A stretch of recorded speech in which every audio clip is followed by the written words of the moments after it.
Our products are organically sourced natural healthy foods from Nigeria, West Africa, sourced directly from the small local farmers. At Naturalike, we believe what you put in your body and on your body can dramatically impact your health and well-being. Boost your energy levels and satisfy your cravings with a healthy dose of natural sweetness from our products. We're excited to help lead African foods and products into the global health and wellness markets. Follow us on Instagram at Naturalike, on Facebook at Naturalike LLC, and YouTube at Naturalike TV. These organically sourced foods are available at our Amazon store, amazon.com/Naturalike. Email us at naturalikeproducts@gmail.com. Peace, family. We are live again. Dynasty Mirror Search for Huru. Thank you all. Thank you so much for joining. Do me a favor, hit that like button. And please hit the like button. Also, make sure you share and make sure you subscribe. I will greatly appreciate it. A couple of announcements before we get started. We are rolling to Nigeria, which is the topic of discussion today. We are rolling to Nigeria. This is going to be August 4th through the 13th, August 4th through the 13th. We have 3 spots left for the Oshun Festival. Again, for the Oshun Festival, we have 3 spots left. If you are interested in joining us in Nigeria, again, if you're interested in joining us in Nigeria, please visit Danfo, DANFO.Africa. Again, please visit Danfo, DANFO.Africa. We will love to have you. We will love to host you. We will love to show you some good old Nigerian hospitality, eat some good food, and enjoy the Oshun Festival. So please visit Danfo, DANFO.Africa to learn more.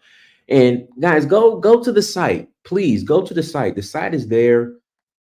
Links on the banner at the bottom.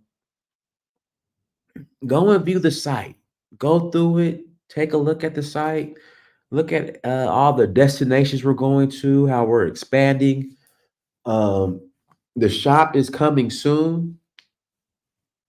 We have travel guides. We have memoirs of people who've traveled to Africa, sharing their experience. Ayana, you forgot the semicolons, Ayana. So yeah, please go and check out the site. And Ayana, do me a favor. I want everybody to be able to share their opinion. So no blocking, no just random blocking, none of that. My Miss Moderator. Thank you so much. I greatly appreciate it. So again, please visit Danfo, DANFO.Africa to learn more. And we are also rolling to Zanzibar. That is September 22nd through October 1st, September 22nd through October 1st for Safari Blue. Again, we're rolling to Zanzibar, September 22nd through October 1st for Safari Blue. That trip is coming up soon. I'm sorry. Let me back up. We have 3 spots remaining. 3 spots remaining for Zanzibar for Safari Blue. So if you'd like to join us, please visit Danfo.Africa to learn more. And also, people are surprised. So when you go to the Danfo site, there's a sign up, to sign up for our email list. And people are shocked that I actually called them. Yes. If you go to the site, you put in your information, more than likely you are going to get a phone call from me. Again, more than likely you are going to get a phone call from me when you go to the site, when you put your information in. So go to Danfo.Africa. Also, if you have not bought the documentary, go and buy the documentary. This is the best documentary that's been out. So please go to Danfo.Africa. And that's how we're rolling. Everyone, once again, thank you for joining today's topic. And I want somebody to call in. I see some people already in the chat room who are saying delusions of grandeur. You are more than welcome to call in and prove me wrong. The numbers don't lie. As of right now, as of right now, Nigeria, being a black country, which indigenous Nigerians run their economy, prove me wrong. We had this conversation debate a couple of days ago where somebody swore that um, guys, please let's not spam the chat. Let's not spam the chat. Thank you. Please don't spam the chat. Where someone swore that UBA Bank was owned by England. So, Ayana, let's not spam the chat, please. Thank you. You don't have to. We don't need to know every single move that you're making. Thank you so much.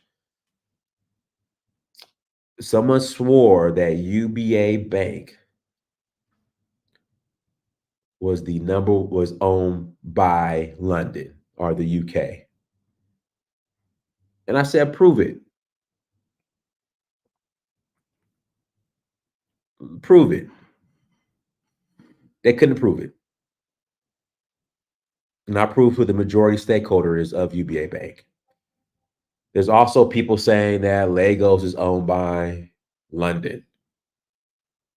And all I'm saying is prove it. So a lot of this misinformation that's being put out about Nigeria it's misinformation, is baseless, no facts to prove these people's arguments.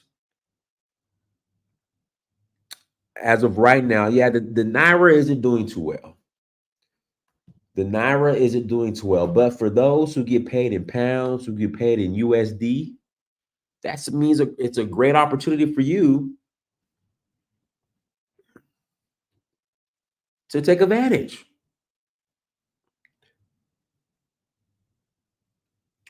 Nigeria used to be the largest economy in Africa. It's four now, behind South Africa, I believe Egypt, and Algeria. But again, what makes Nigeria unique is the indigenous population controls the economy. You can't say that about South Africa. You cannot say that about South Africa. That's the reality. But I want to also go into this. We read this before. We looked at this article before, but we're going to look at it again because it's important. Goldman Sachs projects Nigeria to become world's fifth largest economy by 2075. Again, Goldman Sachs projects Nigeria to become world's fifth largest economy by 2075.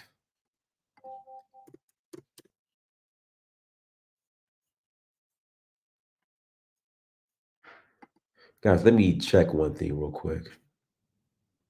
Here we go. Let's go and jump into it.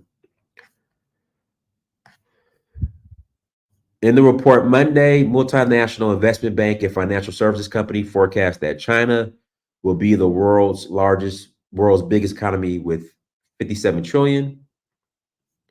Oh, let me back up. Here we go. Goldman Sachs has projected that Nigeria, the most populous African country, will become the fifth largest economy in the world by 2075. This translated to Nigeria overtaking the like of Germany, Russia, and Japan in 52 years' time. In the report on Monday, the American multinational investment bank and financial services company forecast that China will be the world's biggest economy with 57 trillion. India is expected to be the second with 52.5 trillion. The United States to be third with 51.5 trillion, and Indonesia to come fourth with 13.7 trillion. Nigeria with 13.1 trillion will be only country on the, I don't know why they use dark continent. I don't like that. Among the top 15 as forecasted by Goldman Sachs. The country still faced with economic and security challenges that could mar its growth. My President Bola Tinubu's administration has vowed to address these issues to put Nigeria on the path to economic growth and development. Nigeria's gross domestic product (GDP) grew by 2.31% year on year in real terms in the first quarter of 2023.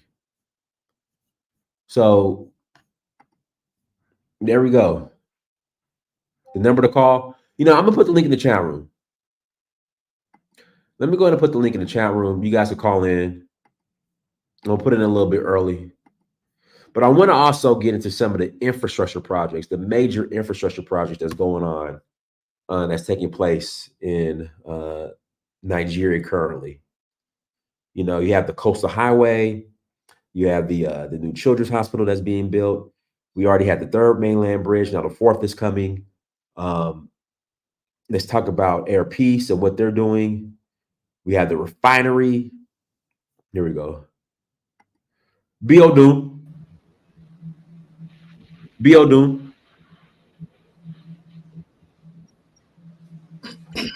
Biodun, can you hear me? Yes, I can hear you. Okay, go ahead. Oh, well, like rightly said, yes, I can hear you very well. Can you hear me? Yeah, I hear you. Go ahead. There might be a delay, but go ahead. Oh, just a minute, please. Okay, can you hear me very well now? Yes, I hear you. Okay. Yeah, like rightly said, that is a fact. And all that needs to be done is just for the country to start doing the right thing, And unlike the status quo, of old politicians, the trend of events are beginning to change. And the reality is that there's hardly any economy in the world where you wouldn't find a Nigerian. And if that is happening, why is it so difficult for us to develop our own country? That's the question. But then I remember 2 days ago, we talked about politics and all that stuff affecting the country. But today, people are becoming more enlightened, with the social media and everything coming up stage, so the education is getting widespread. It's just a matter of time when we get there. And even at this stage, people are beginning to force their politicians to do the right thing. Imagine most of the development that have been recorded lately, like the bridge you're talking about, power supply in the east. Most of the time, these people walk into the office and walk back out without doing anything. So now people are beginning to challenge them and, expect them to do something, so which is going to add to, to the growth. Because what makes a country, great is, making the economy very conducive for growth. And you do that by providing security, good roads, electricity, and all that stuff. So once we get there and we encourage other countries to invest, or even Africans in diaspora to come back home and invest, that is going to pull in a lot of money into the economy. It's going to create job, and people are going to have very suitable job and be able to live on their own. Because the reality is that Nigeria are very industrial. Seriously, it's a country right now whereby a lot of people are creating their own jobs. Government is really not really making the atmosphere very conducive. So if people can survive in such a very harsh atmosphere, then when they start doing the right thing, imagine what can happen. Guys, do me a favor. Make sure you hit the like button as you come into the chat room again. Please hit that like button as you come to the chat room. Also, Bill, now you're in the UK, correct? Or are you in Nigeria? No, I'm in California. You're in California. So this comment, it's like Nigerians would rather leave than fight for their country. Now, there are over 200 million Nigerians, 220 million roughly. Yes. I want to say in the diaspora, there's maybe 3 million. I think there's like 750,000 in America. We'll just round it up to 1 million. Well, okay. And then the next largest probably be the UK. So we'll just say 3 million. So that's 1%, 1.5% roughly. Maybe, yeah, about that. So So when he says that it's like Nigerians are going to leave the fight for the country, what would be your response to that? Will leave than to fight for their country. Well, that is not true. Okay. Let me, the reality is that if there's any Nigerian in diaspora today, you ask them, 99% will tell you they're ready to go back home. Okay. Mhm. But this is one thing you really need to consider, right? After leaving the country, to search for a better life, and then after some time, things really change. The Nigeria we know today is really changed from what it used to be 10, 15 years ago. So it calls for you to actually study the country and be able to tread softly. You see, there is nothing bad in someone going out to say I want to get something and go back to invest. A lot of Nigerians in diaspora, you need to Google the amount that goes in from diaspora into the country every year. That tells you the rate at which people are investing in the country. Did you hear about this this diaspora investment scheme they're coming up with, the government? What I heard about it, you see, I think it's something so good, but there is a caveat to that. The question is with the kind of relationship between government and the people right now, that is going to serve as an impediment because people don't really trust the government at this stage. They've come and failed us over and over and over again. So there is that trust issue. So hopefully, the thing is that it's going to take them to do something and prove that they are willing to do. Like Tinubu is taking some right steps right now. I'm watching. I'm seriously watching, and I hope that he actually does something. You know what? You get what I'm trying to say? Because I won't lie to you, it's been the same thing over and over, the same tape being played. So Mhm. I think it's going to take a while to build that trust. They just need to start doing the right thing. Once people start seeing that they are actually investing, developing the country, doing all these things we're talking about, I won't lie to you, it's the easiest thing to do. Everyone wants their country to be developed. I want to go back home right now, and make sure, you know, the country, whatever it is that I enjoy here in America, I can enjoy it in Nigeria. That's the thing. And I won't lie to you, I give kudos to someone like you. I remember the first time when you start your YouTube thing and you went to Nigeria. I was so happy because I'm always happy when I see African Americans going back to Africa, not just Nigeria. That brings me joy because I don't see you as African American. I see you as like a brother. So it's something we want to be open. We want everyone to see Nigeria like it's home, see Ghana like it's home, see Africa like it's just where they belong to, and be so free to invest in the economy.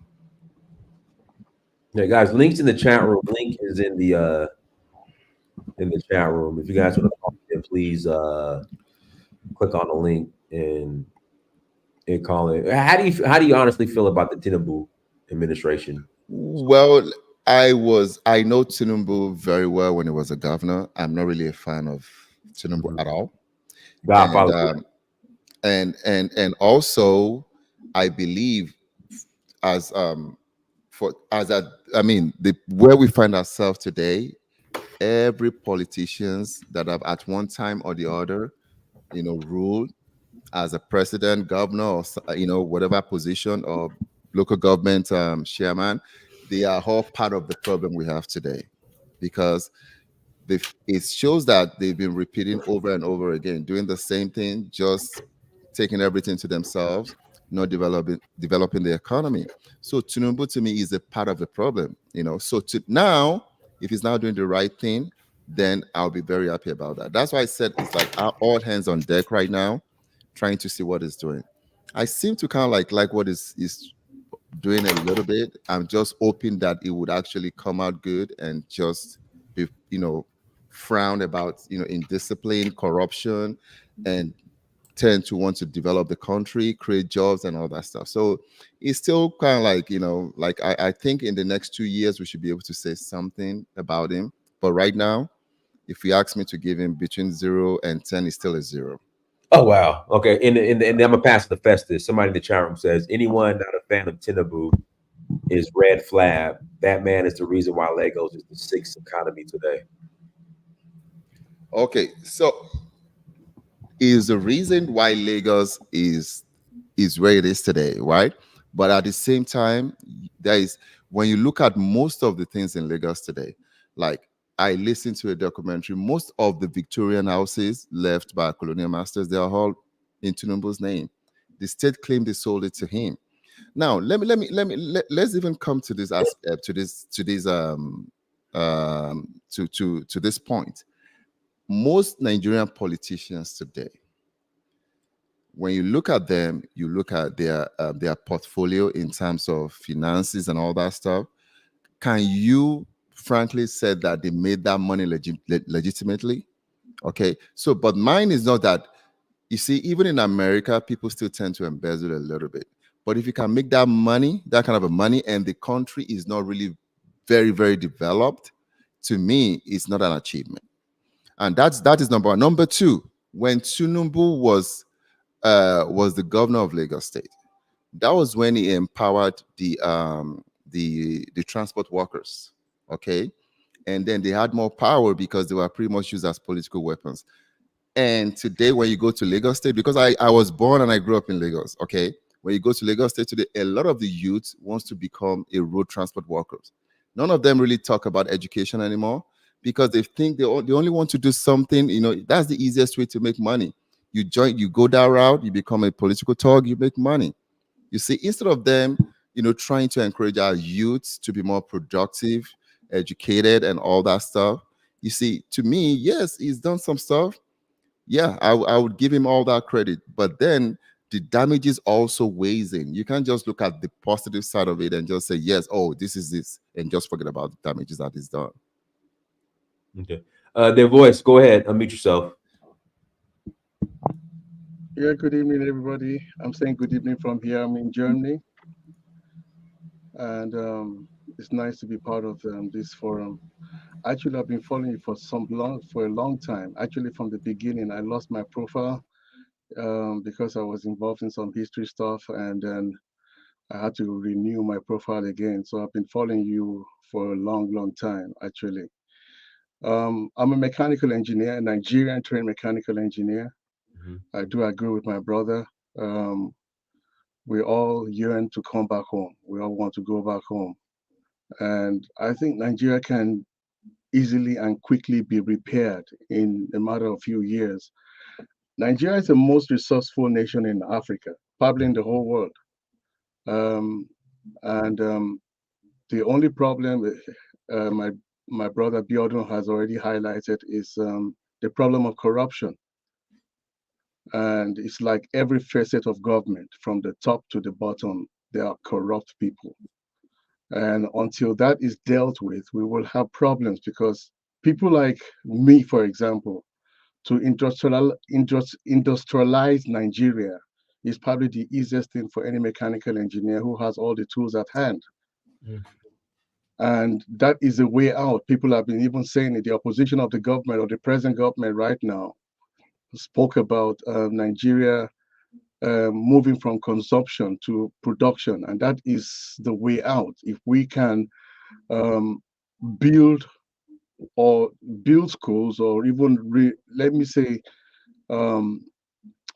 change the educational system that we have in Nigeria right now, it will make a big difference, because we're still going according to the colonial calendar. I believe that if we can teach our children engineering, mathematics, physics in our local languages, Nigeria will thrive even under 4 years, because Nigerians are really blessed people. I mean, gifted people.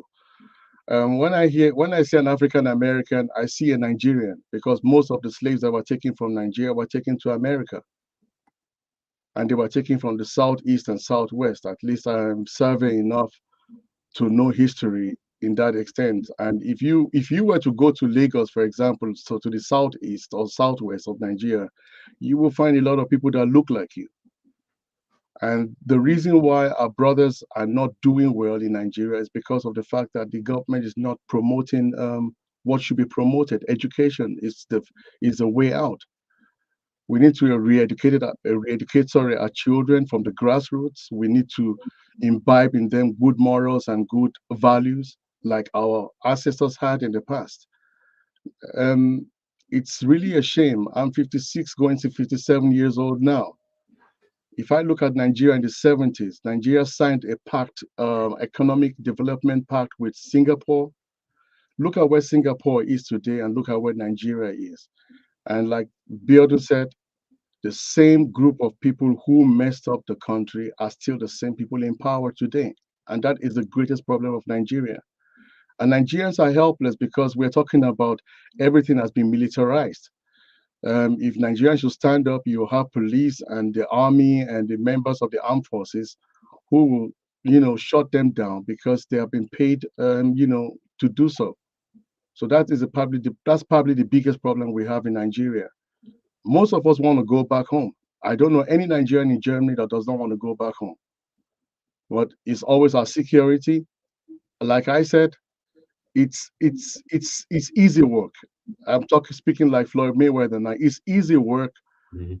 to get Nigeria on the path of production because we have enough land where we can build industries and we have the technical know-how at home and abroad.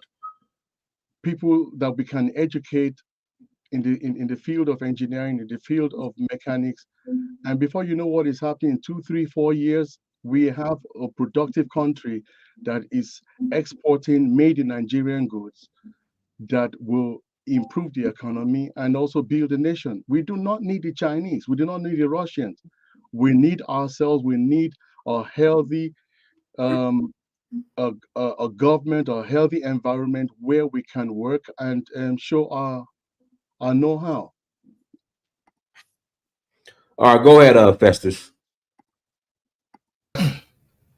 Yeah, I couldn't agree with more with what the two previous speakers said in terms of like the potentials that Nigeria has. And we have to stop it potential. Potential is not moving. It is just static. It has potential, but it's not moving. So what the two speakers said about our potentials in agriculture and of course manufacturing, we need to start putting in work in that space. And also, we need to tackle security in the country because farmers are being chased away from their lands by bandits all over the place.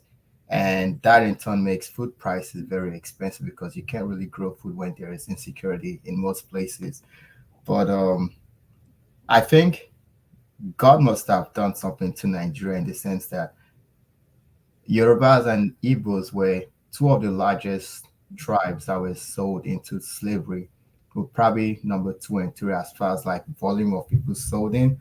But yet, those two nations, Igbos and Yorubas, if they were even nations by themselves, they would still have like large populations. But you put us together with the Hausas and everyone else, that's a super state that should be the largest top 10 in the world, and we haven't achieved our potential. So we are a sleeping giant, and we need to wake up from sleeping. It is far too long now.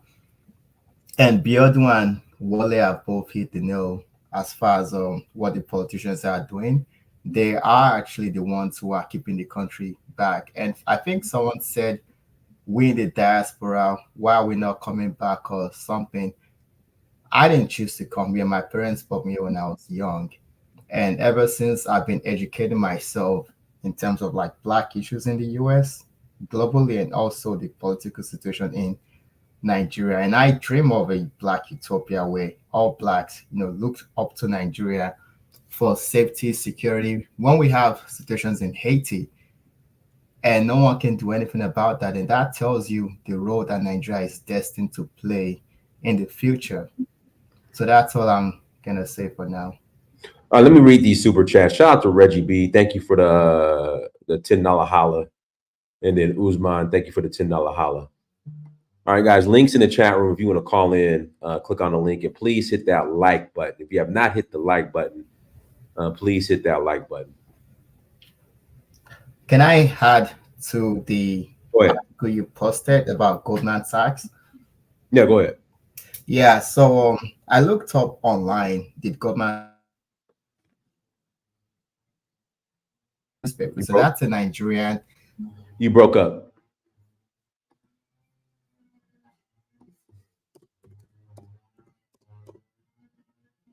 Hello? You broke up.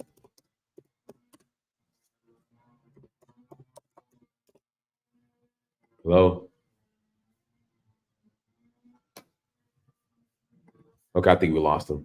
Guys, links in the chat room. If you want to call in, go ahead and click on the link, and you can add to the conversation. He brought up, he was going to talk about the Goldman Sachs article. I don't know. Yeah, I know Vanguard's a Nigerian paper, but I mean, Goldman Sachs isn't Nigerian owned.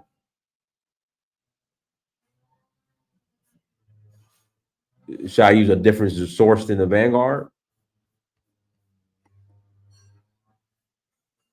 Hold on. You know what? Give me a second.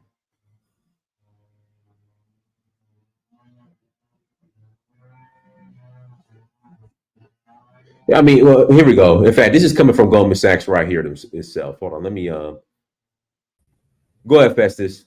Yeah, I don't know what happened. I thought you went up or I went up. But yeah, I went online to Google if Goldman Sachs actually said that. So I'm just curious if Goldman said that or it was just some Nigerian newspaper that just... No, it's actually from Goldman. This is the report right here. That's good. This is the report right here.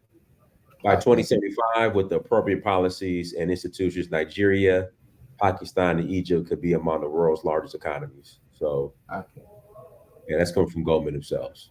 Yeah, that's great news. However, let's not forget Nigeria is a large and great population. Yeah, here we go right here. So 2075, China, India, United States, Indonesia, Nigeria. 2050, Nigeria is predicted to be the 15th largest economy, and then this is from 2022. So yeah, there it is.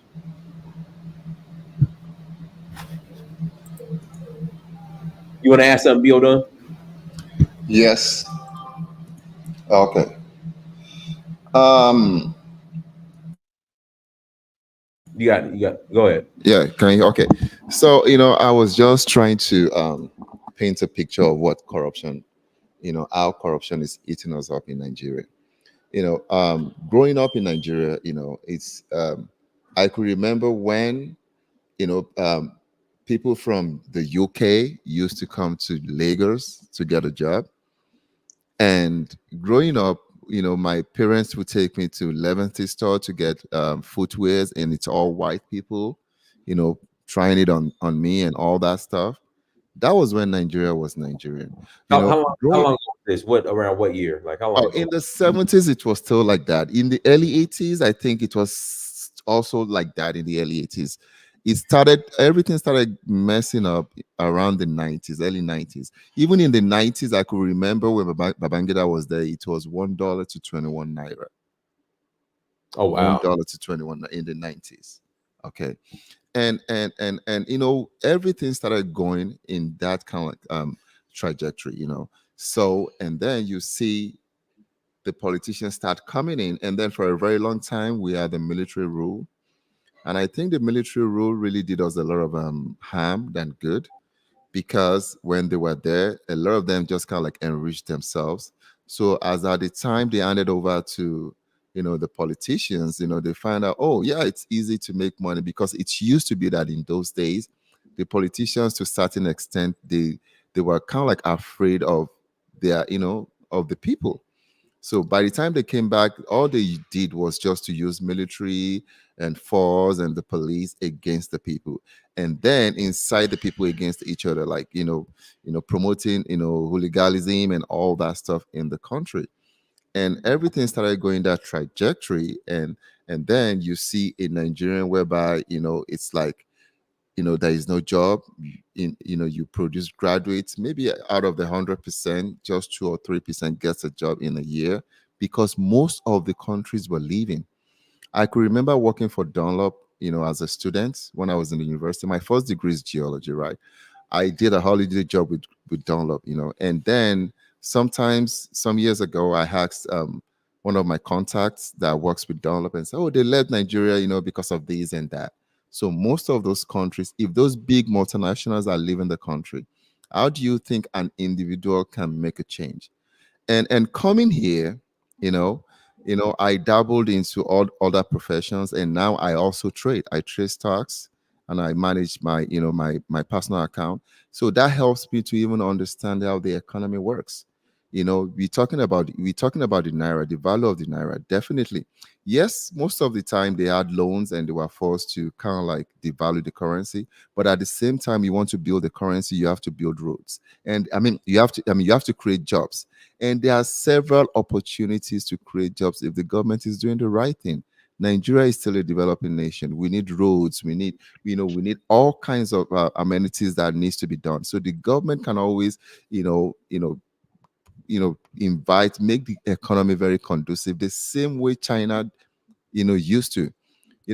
I remember when I finished from university, I was working with NPDC, which is the exploration arm of NNPC, right? At that time, Nigeria could literally feed China. But China went ahead, they signed the open trade with the US economy, they devalued their currency, they attracted international jobs, they provided security and all that stuff. And right there, people moved in, created jobs, and that boosted their economy. It's easy to create jobs, but if there's no security, you can't create jobs. You see, it's easy to create jobs. Okay, then lastly, before we got to know about crude oil, we solely depend on agriculture. Agriculture used to give us 61% of our GDP before crude oil, and then the government found out about crude oil, easy money, they forgot about agriculture. You see, so it's a lot of Nigeria is filled with a lot of potentials that is ready to explode if it is being tapped. Can you just imagine? We have the Ajakuta Steel Company. That project wasn't even completed. Whatever happened with that? They just embezzled the money. And I'll also tell you one thing. I told you my first degree is geology. I finished from University of Ife. Okay, now I studied geology. We have a lab that we do. It's called geochronology, where we study isotopes and all that stuff. Just to make all these chemical weapons and all that stuff. Okay. That lab was built. Nigeria, if they had completed that project, would have been building its own chemical weapon. We would probably be on some of the nuclear-powered countries, okay? But then that was when we became a federal economy. We used to be regional system, and then we became a federation. And then an Hausa man was handed over the project to handle the project, and he embezzled the money. By the time I was taking that class, it was about that time that the country was, the US and the other world powers were talking about, oh no, they don't want people to start doing all these nuclear weapons and all that stuff. That was when Nigeria wanted to complete the project. Guess what? The activator that they need to start the whole thing, they refused to sell it to them, because at that time they didn't want any country to have any kind of strength like that. You see, that is what corruption does to the economy. And lastly, can you imagine if we have been doing the right thing all this while? We've been providing jobs. Some of the infrastructures that we are building today with billions of dollars, we probably would have made it with just hundreds or millions. You see, so you would have saved costs, you would have created jobs, and that thing also would have, in return, provided serve as a source of income, and just make the economy very rounded. So today, it's not that the brain is not there. It's not that the resources are not there. It's not that we don't have people that can do it, but we have to tackle corruption as a country. If we don't do that, then these people will keep forcing themselves into government, and they will just keep slowing down the growth rate, and it's just going to look like we are running and we're not getting anywhere. Hey, Bill, real quick question: how do you feel? You're an engineer. How do you feel about David Umahi? You know what it is? No. He's the over the Ministry of Works in Nigeria. That maybe hopefully I pronounced his name right. Ooh. Well, I'm listening. What are you trying to say? He said what?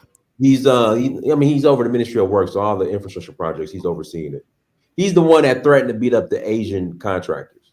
Oh, yeah, yeah, yeah. Well, right now, when you look at most of the ministers right now, and most of them are still pretty new, okay? Because like I said, when Buhari was there, he made sure everyone that was there were kind of like Hausas and Fulanis. Now Tinubu is there, is bringing his people. But my thinking is I expect him to put the right people there, not necessarily because they are Yoruba or they are Igbo or they are Hausa or something, but because he believes in their competency. Okay, so it's just I'm the type of person I don't want to be too early, like I told you earlier on. I just want to be for like 2 years before I can even say anything about whatever it is he's doing. Okay.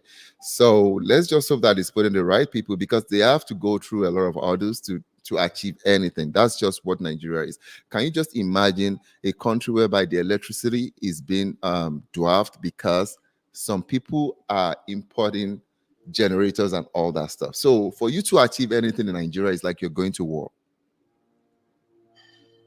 Okay. So definitely they have to be ready to fight the battle, And I won't lie to you, I believe most of us in diaspora are ready to join them. I won't lie to you. Like I always tell people, if I see the right person in government, because to me, it's not about the money. I just want my country to be like, I want to feel the same way I feel here in the US, in Nigeria. That's all I care about right now. You see, that is all I care. So if I see the right person in government and I'm told, hey, could you come do this, even without pay right now? Because I know if I retire, I work with the state of California right now, I can never suffer if I go back to Nigeria. I know that for sure. I will be so willing. I'll be so willing to serve. And I believe every Nigerian is that way. That is in diaspora. And one of the reasons that made some of us to run back to diaspora is because we can't stand that corruption. Mm. The Voice, go ahead, and I'll pass it to Al. The Voice. Normally, I don't even get involved in such, I'm somebody who is an action man. I'm more into the ancient Nigerian histories because there's a lot even Nigerians do not even know about Nigeria. A lot that Nigerians do not know, so-called Nigerians. And I believe that is probably where we should start from. I have followed you over the years, when you get into ancient histories and everything. And that's really my main area of concentration besides my profession in the field of science. Like I said before, for Nigeria can become a world power even within this present regime. It just depends on who you work with.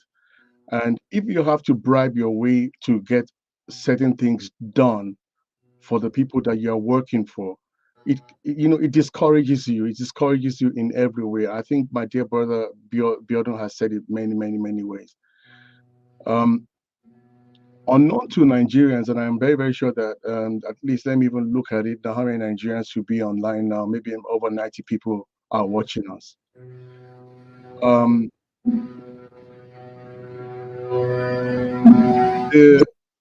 great civilizations that are hidden in Nigeria alone can even open doors for the youths to be busy for the next maybe 1 century. I'm talking about Nigeria is probably one of the most unexcavated areas in the whole of Africa. The ancient civilization of Atlantis, of Mesopotamia, of Assyria, of Babylon, and I hope that we can even go in the private chat after this broadcast so that I can express all these things to you in private. They are all hidden in Nigeria. And the key for Nigerians to know what is hidden in their country is to understand what the river Niger stands for. That's the reason why the nation is blessed. There's no mineral that you're looking for anywhere in the world that Nigeria does not have in abundance. And I believe that you also read the scriptures or the Christian scriptures or the Hebrew scriptures. When you speak of the land that is flowing with milk and honey, you're speaking about that nation called Nigeria, whose name has been changed over and over again until we became Nigeria. Now, addressing the topic on hand, the only way that Nigerians can even break out, besides all this corruption that we have in Nigeria, are the religions that are holding Nigerians bondage. Nigerians are probably the most religious people on earth today. I agree. And religion has destroyed the minds of Nigerians. Nigerians Nigerians cannot even have a simple and logical conversation with you without saying the Quran said or the Bible said. But if you ask any one of them about the origin of the Bible and the origin of the Quran, none of them can tell you besides what they have been fed with and they have swallowed hook, line, and sinker without even thinking about it.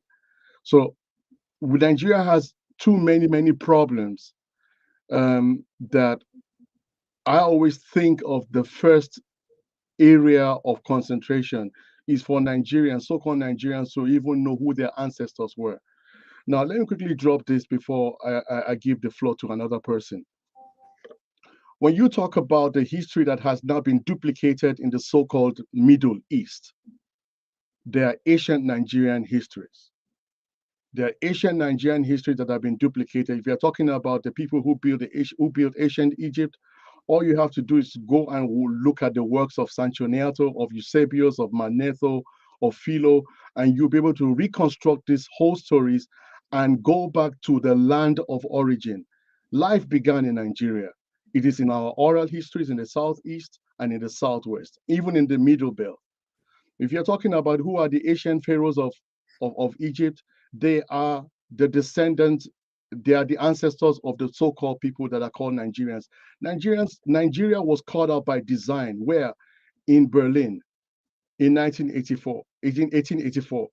If you ask any Nigerian who colonized us, they will tell you England. But do Nigerians know that the same people who are called English people today are Germans, who school themselves in the language of the Moors in England back in the days or centuries back? So it's for us to retrace our steps back, that we do not continue to make the same mistakes that we're making over and over again. My mom used to say something. She was an educationist. My father was a surgeon. My mom used to say, show me your friends and I'll tell you who you are. For as long as the Nigerian government are making friends with the same people whose ancestors were the ones that destroyed us, we will never move forward as a nation. We have our histories hidden in thousands of basements, of museum basements in Germany alone. I'm talking about thousands. I'm not talking about hundreds, thousands. They literally, after they destroyed the nation, they cleaned out the whole nation. And so Nigerians are now living in a total different mindset, thinking that it is the so-called white man was the one that opened our eyes onto civilization, whereas it was our ancestors that built Atlantis, that built the civilizations of Babylon, Assyria, Akkadian, Chaldean, even to the history that has now been made the history of Israel. So until we know who we are as a people, we are people that are wandering in darkness and then trying to just make ends meet from day to day and day to day. Like I said, the biggest problem from my own point of view is our religions that have been put upon us by the Arabians and the Europeans. And until we break ourselves off the chains of religion and get to know who we are as a people, we'll continue to have the same conversation in the next 100 years. Who are the Phoenicians? The Phoenicians are the same people whose name have been changed to Yoruba today. And the same Phoenicians were the ones who ruled 5 dynasties in Egypt. If you ask any Nigerian from the south, even from the north, any part of Nigeria, look at the face of the Sphinx, for example, the face of the Sphinx. That is probably the biggest evidence our ancestors left behind. Forget about the nose that was shot off by Napoleon and his men. Look at the face of the Sphinx. You can only find this facial structure in Nigeria, predominantly in Nigeria, especially in the southwest. I would say that is the face of the Yoruba man, which you can also find in also Igbo land. We've had great professors historians in Nigeria, great historians who tried to wake up the country over the years. But what kept them away? It was religion. It was religion. We've been crying to Jesus for how many decades since I've been born. Nothing has changed anything. On my street where I live in Lagos, where our house is built in Lagos, on my street, on the right side where my house stands, we have about maybe 22 houses. You have 5 churches. That is what is killing Nigeria. But if you can, I won't be even surprised if somebody in the chat will start calling me an antichrist and all kinds of names. I've been insulted on internet many times based on my conversation and based on my utterances concerning how religion is destroying us as a people. If you look at my surname in the chat, it says Fatumbi.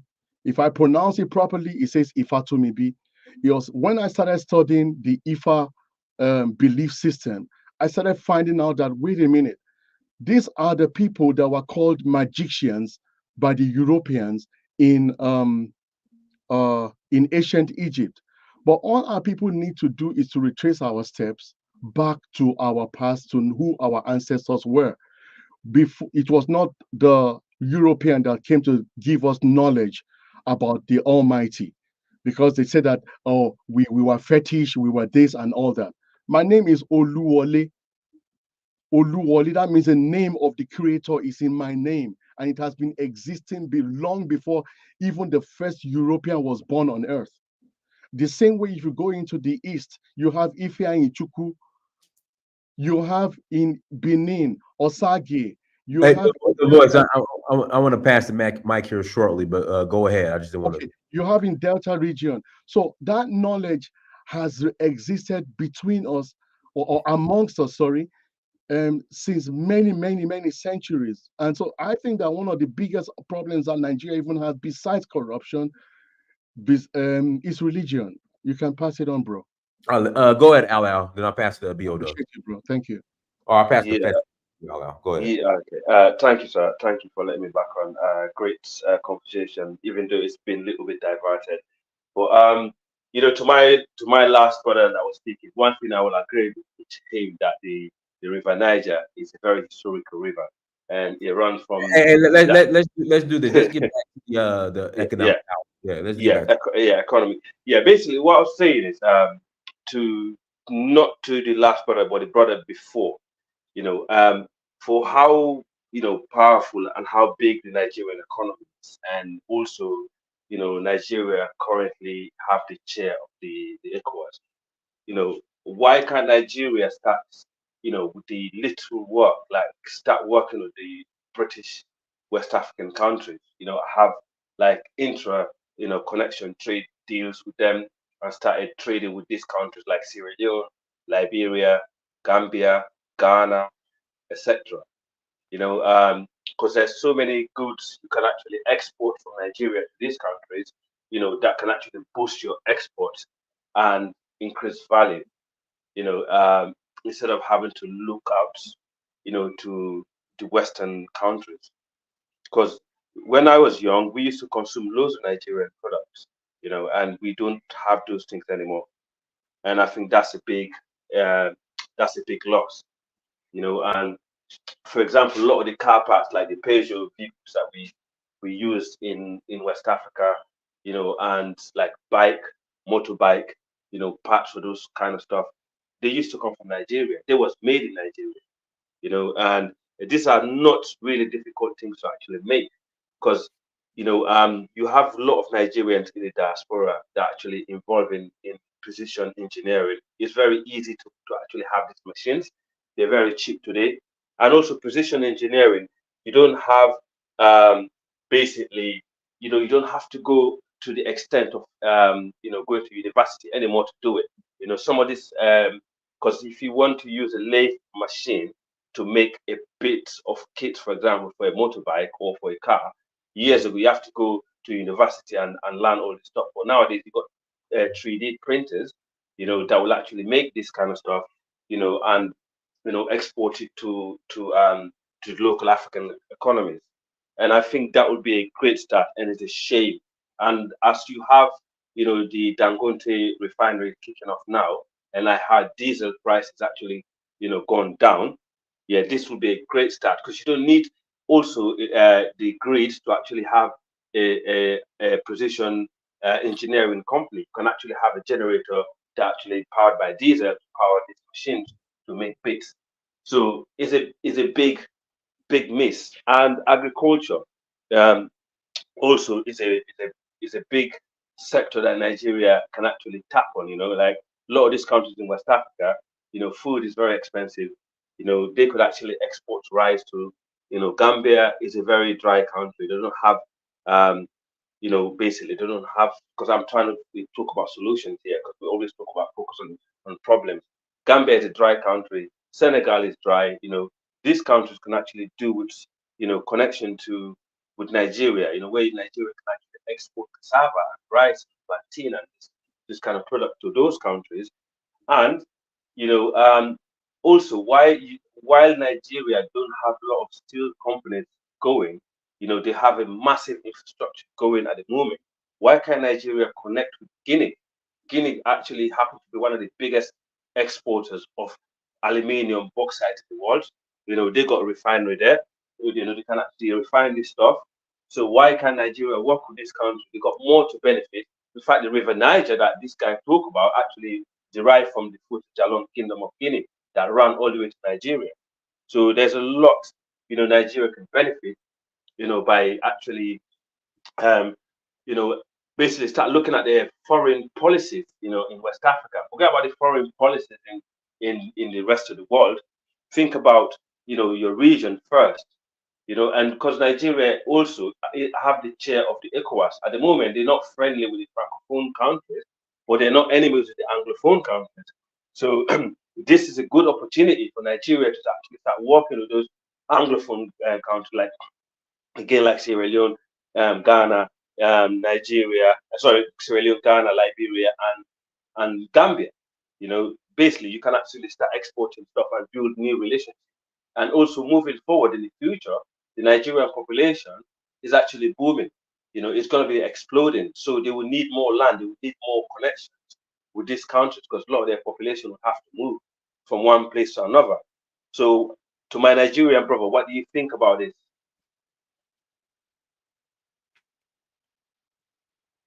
Go ahead. That'd be a good. Go ahead, Bill Dunn. We can't hear you. We can't hear you. Can't hear you. Go ahead, Festus. Yeah, everything Al said is completely right. The positive thing here is when we look back at Nigeria's history, we've done things before. Right after independence, up until the first military coup in probably towards 1990s, early 1990s, we built manufacturing sectors in Nigeria. We had industrial parks. Thank you. I'll go ahead, Festus. Go ahead. Okay. Yeah, I think historically, when we look at what our leaders, Awolowo in the Western region and also Michael Okpara in the Eastern region, we proved that we can actually get our shits together and get manufacturing going. However, due to our complacent in the economic space and mismanagement, a lot of the manufacturing sectors were gutted. And you would see old factories in some places in Lagos that have been converted to churches. We used to manufacture cars. We used to manufacture so many things, even tires for cars. Now they've all been gutted and changed to churches.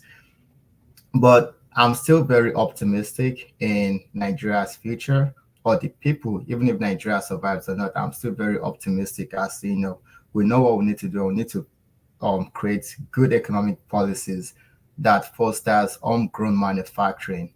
And we cannot continue to rely on imported goods. Everything we consume are mostly imported. So we need good manufacturing policies that promote manufacturing. And about the Ajaokuta steel mill that's been mentioned, early on in Nigeria's history, I think in the 1960s, that steel mill should have been built next to Onitsha. But due to politics, when the Northerners were in power, they moved Ajaokuta north in Kogi State. There is nothing going on in Kogi State, but Onitsha is a busy market city. And Igbos are known to be traders. Igbos are very industrious. So the steel mill actually should be next to a big industrial area like Onitsha. And international consultant actually said it should be built in Onitsha, but due to tribalism and ethnic tension, it was actually moved up north in Kogi State, which is very tragic. And it wasn't even completed, by the way. I don't really know what's going on in that space. But There's so much potential, and I'm very optimistic in Nigeria's future. We just need good economic policies from the politicians. And once Nigeria starts moving, then all African countries will start to emulate the policies that Nigeria is, factoring in the economic space. I'll let Bjorn take the mic. Yeah, go ahead, Biodo.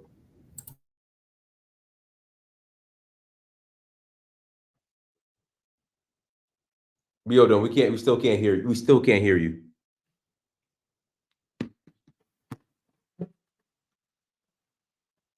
Can you hear me now? Hear you now. Go ahead. Oh, I guess once I moved the mic, I touched the. Okay, so I think it was Ayo that just finished. I mean, Festus, right? Festus said all the right things, seriously, and I was just going to, buttress some of the stuff he talked about, but I'm still going to say one or two things. Like when you look at what is going on right now, Nigeria has everything, to keep going. Seriously, we have it. You talk about the resources, you talk about the manpower, you talk about everything, we have it. And Festus used the right language. We are just, I mean, from the beginning, when he first, was it Al-Hal? He said, we are the sleeping giants. That's just what we're doing. We're sleeping right now. We just need to wake up. And I think everything is changing. And if I tell you I don't believe that country is still going to come out of everything, I'll be lying to you. I very much believe in it. But, we just have to make sure we keep our politicians, we hold them responsible for what they do. Because I won't lie to you, everything still kind of like boils down to, to what our politicians are doing. Let me highlight certain things. It used to be when the economy was good. We had manufacturing and everything in the country, and that kind of like gave our economy what we call strength. There was Sanyo used to be in Nigeria. They make TVs, electronics, and all that stuff. We used to have Pojoka in Nigeria. They make cars, which was what the government used to use in those days. All the cars that we used was manufactured, assembled in Nigeria. Today, we have Innoson Motors. What happens? Last year, our politicians, they approved millions of dollars to get some SUV from Toyota in Japan. While Innoson Motors is there, we didn't think about getting all that. And then we're spending our money, giving it to outside countries and without getting anything back. Can you just imagine everything was built and assembled in Japan? All we just do is pay and get the vehicle delivered to Nigeria. Today in America, the government are doing the same thing, making it very easy for American companies to grow. There was a time whereby when you want to get electric vehicles, you get incentives. Then later on, they said, oh, it's only for American-made electric vehicles. Those are the things the government are supposed to do. They are supposed to make the atmosphere very conducive for local companies to grow, to triumph, you see? And we used to have Dunlop tires, they all left. We have the Agbabu cement, we have Dangote, but then they kind of like gave Dangote the strength. When you give someone a kind of a monopolistic power, is going to happen. It's going to mean that all the demand is going to be channeled towards this company, which will give him that strength to sell cement at whatever price he wants to sell. Can you imagine cement selling in Nigeria for close to 10, 11, 12,000, and around Nigeria, the same Dangote cement is selling cheaper than what is being sold in Nigeria? You see, so those are the things we need to start holding our politicians very, very responsible for whatever it is.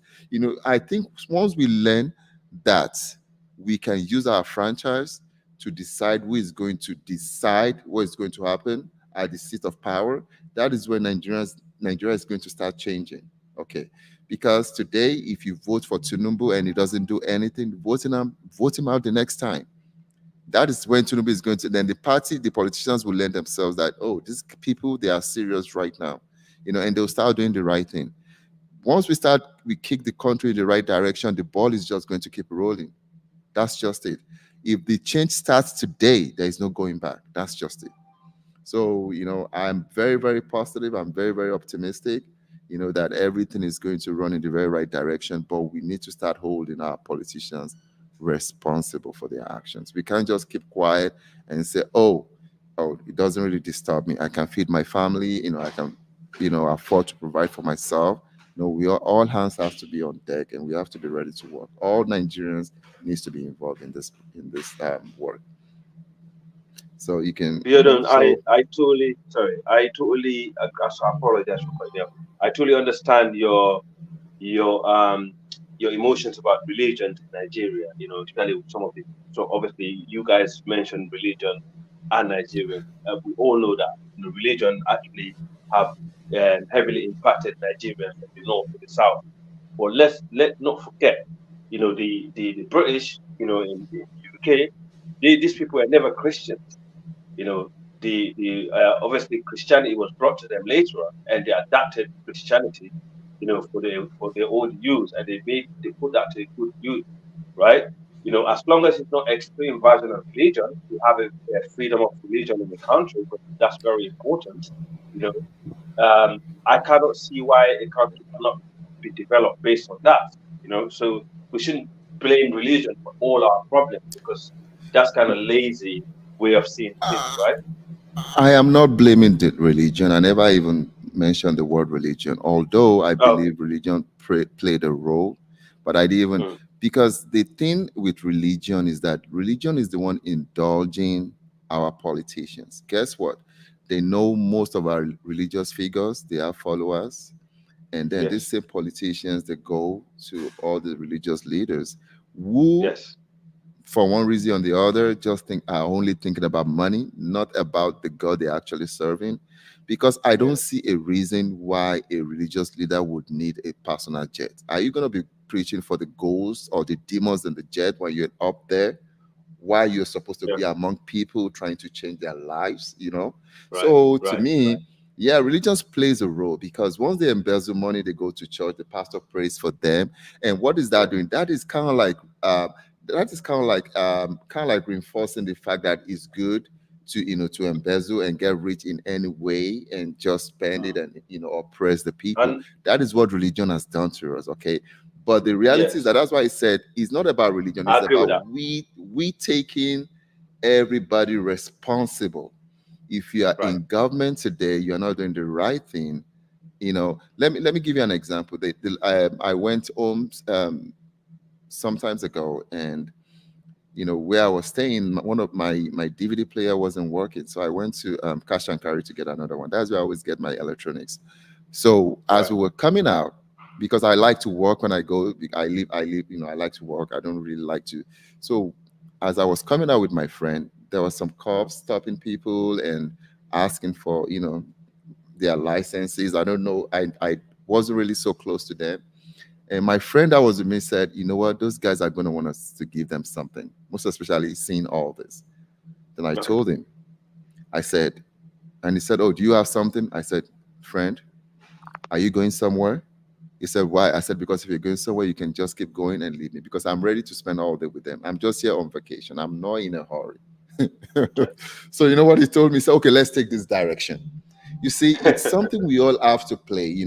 If we go Yes. there, I've been in, I've taken public transportation. I like to take the Mm. BRT buses and sometimes some other, just to, have a feel. I've taken public transportation whereby cops will stop people and ask for money, but the driver doesn't want to give them money, and people start shouting, "Oh, give them whatever they want. Oh, I'm going for my, I have a job to go to. I Yeah. have to do this. I have to do all that." You see, all that is not going to change anything. We all have to change our attitude, the way we think, and the way we And portray the also country. like you use, I just remember you used a couple of words like Hausa, Well, Hausa, and let me Hausa. pass it to Do you Festus think?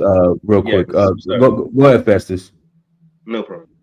Oh, you can go on now. I'm still just listening before I say Okay, let something. me read the super chat. Sagoon Honor, believing in Niger is a bad joke. Indeed, Niger is I don't know what that's a duck or albatross. I don't know what that is. But guys, links in the chat room. If you want to call in after the conversation, please click on the link. Please click on the link. Yeah, sorry, Dennis. Yeah, I just heard you mentioning a politician by his tribal name and by his tribe a few times, and I just wondered if you think that's really helpful, in moving forward, as a nation. If we, people like you should avoid such a lazy term.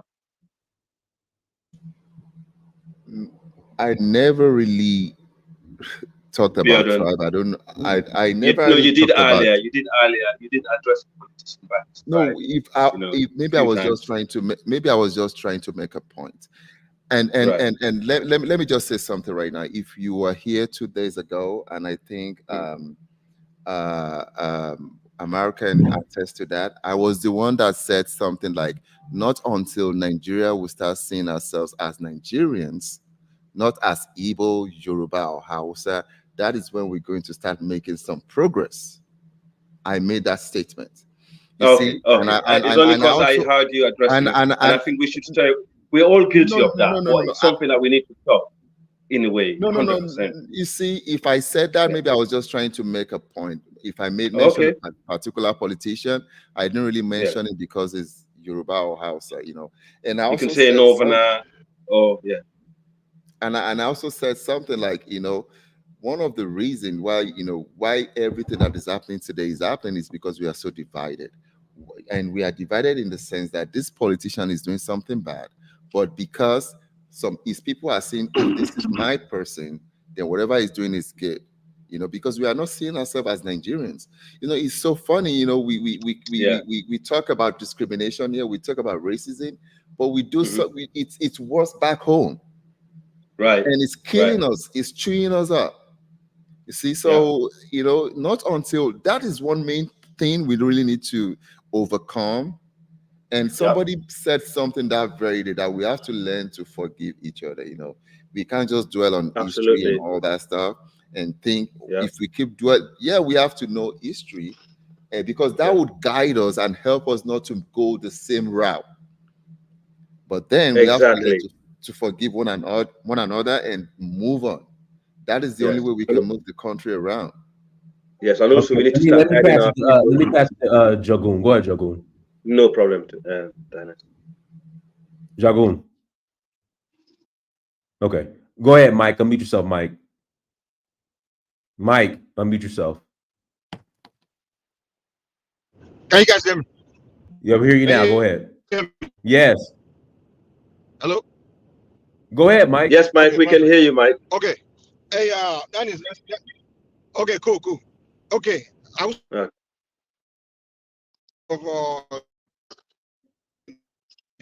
Hey, Mike, you're going in and out, Mike. You're on your Obama phone.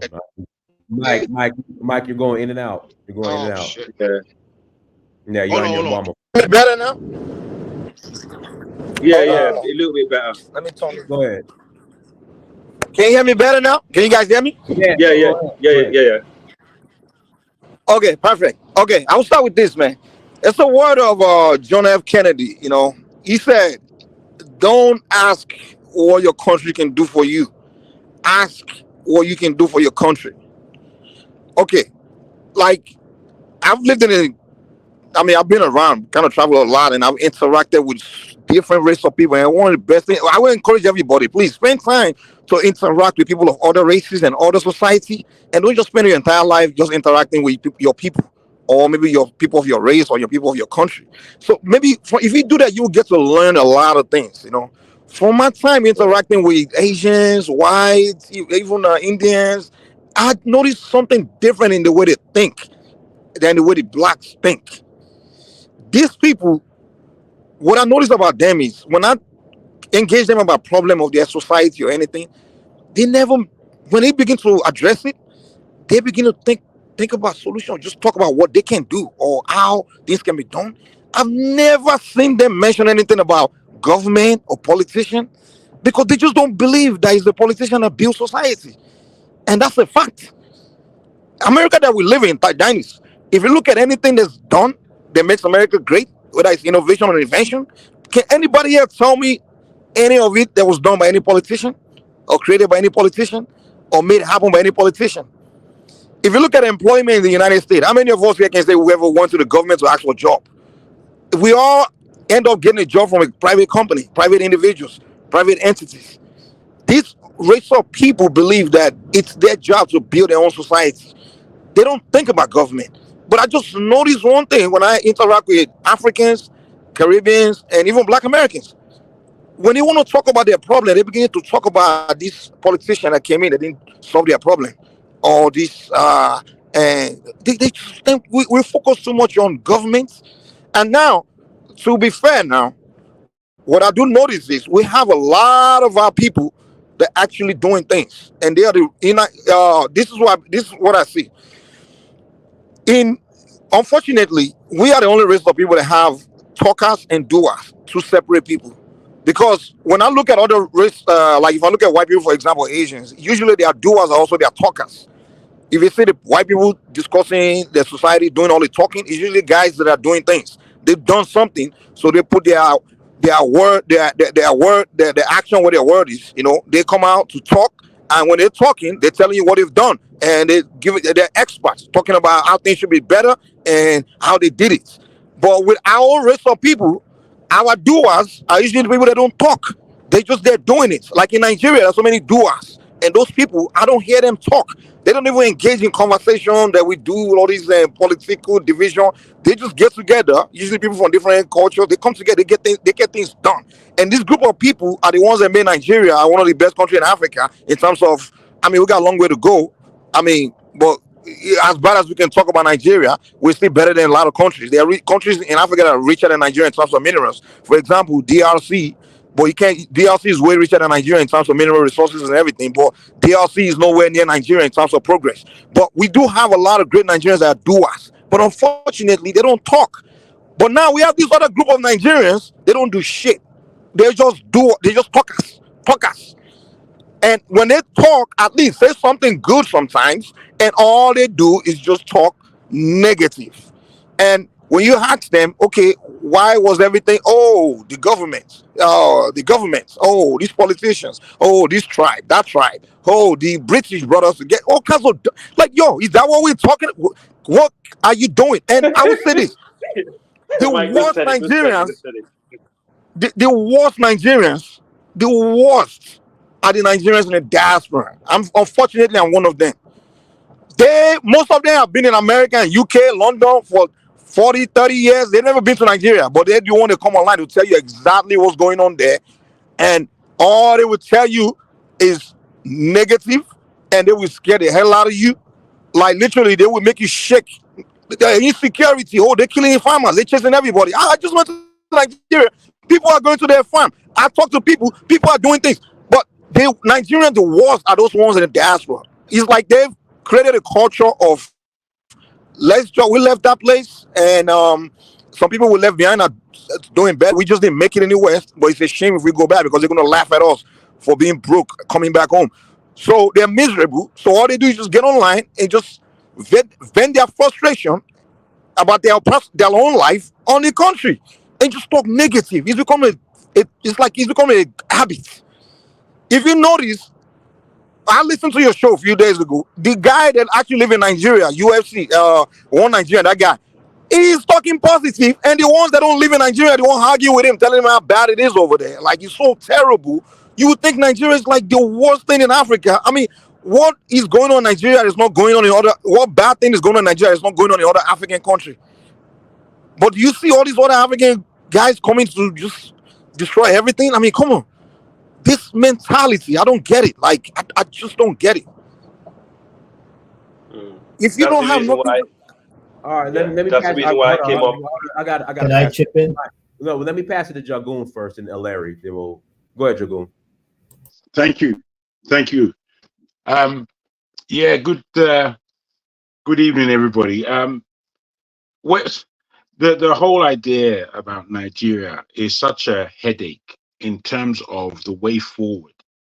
Because again, you speak about frustrations, Mike, and I do understand where you're coming from. However, we can't pretend that the country is not a frustrating country, most especially for Nigerians, whether home or abroad.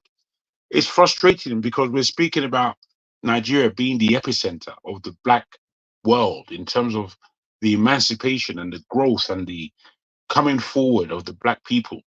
And I'm afraid Nigeria hasn't done enough, hasn't done nearly enough for itself to really take that very responsible position seriously. In my estimation, doesn't matter where you are in the world, Nigeria is not what it should be. From the 70s, when, as far back as I mean, I go back to the 60s, but from the 70s, when we begin to growing up in Nigeria, begin to realize what it's all about, and it's been very complicated. I remember back in the 70s where I knew, I didn't think, I knew Nigeria was going to be a great country by the time I'm like 40, 30, because Nigeria had so much going for it back in those days. It had the clean education, as much as it was a very Eurocentric education. Therefore, it's a Eurocentric planet. Therefore, Nigerians are very useful in the world because of the education. We can go anywhere and survive and thrive. The only unfortunate thing is the Nigerian education system is not set up for Nigeria itself.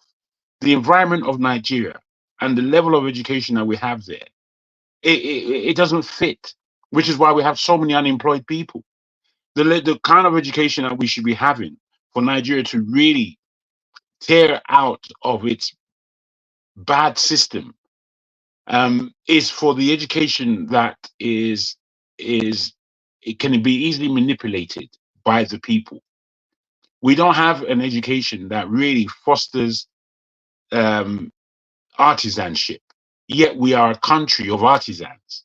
It doesn't make sense, where the whole education system is turned away from tertiary straight into academics. And I'm afraid everybody is not an academic. As intelligent as Nigerians are, everybody's not an academic. You see, if we don't identify problems, which Mike may see as negative, but if we don't identify problems, then I'm afraid instead of using a door, we're trying to walk through the wall, which is impractical. I don't know why we behave like Yeah, this. sorry to cut you off. You mentioned identify a problem, but that's not what you guys do.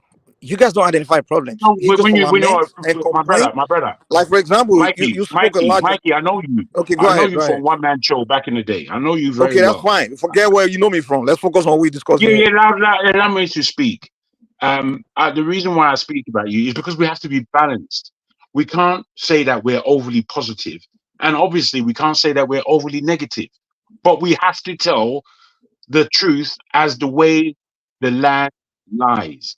Nigeria lies in an extremely precarious position at the moment. Economically, Nigeria lies extremely precarious in terms of nationhood. The people aren't getting along as they should get along.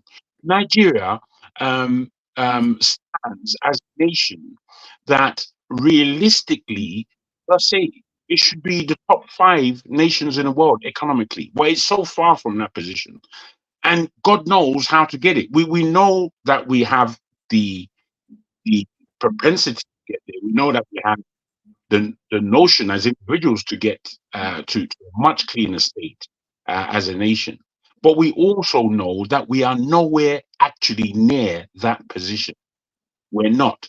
And with the present government right now, you tell me if you have faith within the next 4 years, within the end of Tinubu's term, whether you Nigeria will be in a much better position, or what kind of a position Nigeria will be in. I would just like to start from there. Let me read the super chat, and Mike, let me pass it to Larry, then I'll pass it to you. Okay. Honor Niger is a scar on the conscience of Black people. All right, go ahead, Larry. Thanks. The question's actually for you, Dynast, because the show is Nigeria is the epicenter of Black economic power on the planet. So I'm guessing you've done a lot of research on this, so I don't doubt that. I was going to ask you, when do you think, in your opinion, Nigeria will be able to, I don't know, like have factories where they build their own airplanes and do international flights? They used to before, in the past, with Nigerian Airways, and then Arik was trying to do it. Well, Air Peace is coming now. Air Peace is supposed to get the so in December, Air Peace is supposed to fly direct from Houston and JFK to Lagos. When are they planning that again? What? This November, December. And in response to that, Delta has is going to resume their direct route from JFK to Lagos. Okay, I hope they do it. And the other thing I was going to ask you is, do you think, what time frame would you give Nigeria to be able to have like factories to build its own trains and its own jets? because it buys quite a few jets from India and Pakistan, mainly India. Nigeria is so far away from that, my brother. Okay. Nigeria has a steel. You need steel. Somebody mentioned, I think it was yesterday, that steel is one of the most important things for any nation to really build itself. And when you see, well said, sir. When you see the level of towns and cities and projects we have, not having a functional steel plant is divorced from progress. Now we have Ajakuta Steel. It's a massive plant built initiated by the Russians all the way back in the 80s. Up to today, there's 3% for that mill to be completed. Up to today, it hasn't been completed. That is the 3% that the government has to do. The foreign expats, they've done their job up to the 97%. So, when you see figures like this and when you see situations like this, who do we look at? Do we look at the Europeans? Do we look at the people who did the job? Or do we look at our government? Do we look at our own people? Do we look at our own culture? Until we begin to really look ourselves in the eyes and say what is wrong and what is right, we're not going anywhere, mate. We're getting and the last thing that I was going to ask Dynas, because you mentioned the economic powerhouse. In the southeast of Nigeria, every year for more than 5 years, the Dancing Hausa Dam hasn't been completed. So we always end up with these massive floods. People lose their property and end up dying. It would be nice if some of that money, they'd use it to finish off that dam. That way you don't have to keep getting this yearly flood. Yeah, I'm not aware of the flooding of the dam, overflowing of the dam. I have to look into that. So this happens every year and people die? Where in the southeast? It's called the Dasin, D-A-S-I-N, Hausa Dam. There was a deal that was done between Nigeria and Cameroon back in the 70s. Cameroon built its dam and Nigeria was supposed to complete its dam. So what happens is water flows through the dam. It gets released from the Cameroonian dam and the Nigerian dam was supposed to deal with it. But because the Nigerian dam, the Dasin Hausa Dam, hasn't been completed since the 70s. Is this southeast or south? Well, I guess you could say south. Okay. And it happens every year. Dynas, please. Let me say something.